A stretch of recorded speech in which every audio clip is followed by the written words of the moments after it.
उनका कहना था एक बार कि अगर आपके पास कोई विद्या आई, कोई नॉलेज बेस आया, और उस नॉलेज बेस की मार्केट में स्केर्सिटी है, कमी है, वो प्रचुर मात्रा में विद्यमान नहीं है, वो एबेंडेंस में नहीं है, और आपके पास वो नॉलेज बेस है, और आपका वो नॉलेज बेस बाकियों के साथ शेयर करने में आपका नॉलेज कम नहीं होता, तो आपको वो शेयर करना चाहिए। क्यों?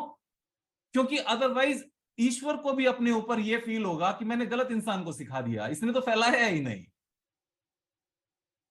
आप समझ पा रहे हो मेरी बात को? So if we have got some talent based on anything, I am saying based on the blessings, उसी ब्लेसिंग्स के बेस पर हमने मेहनत की, उसी ब्लेसिंग्स के बेस पर हमें समझ आई, उसी ब्लेसिंग्स के बेस पर हमें बड़ों का आशीर्वाद मिला, हम यहां पर प्रोस्पर हुए, कुछ भी रीजंस रहा, मींस रीजन कोई एक नहीं होता, ये कॉम्बिनेशन होता है सारे रीजंस का। इन रीजंस की वजह से अगर हमें समझ आई और हमने उसको सिखाना शुरू किया और हमारा कुछ नहीं जा रहा है, बल्कि बदले में हमें छोटा सा एक हिस्सा मिल रहा है अपने ज्यादा बोलने का, मेहनत का, रात को 8 से 11 बोलने का कुछ मिल रहा है शायद, तो अच्छे इंस्टीट्यूशंस का होना जरूरी है।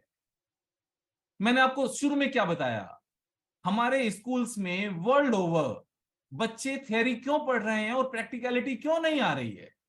Because people those are businessman are not teaching in the schools.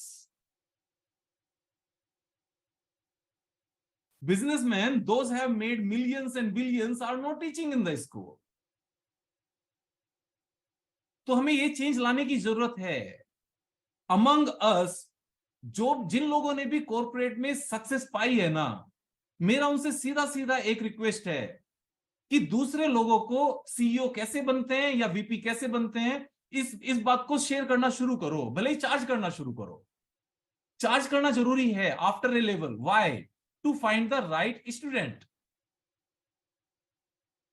क्योंकि जब हम कुछ अमाउंट चार्ज करते हैं तो उससे सामने वाले का यह पता चलता है ही इज विलिंग टू पे something, and that shows us that he is serious about learning, कि मेरी मेहनत बेकार नहीं जाएगी।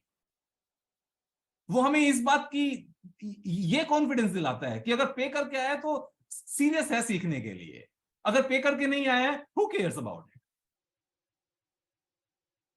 तो अच्छे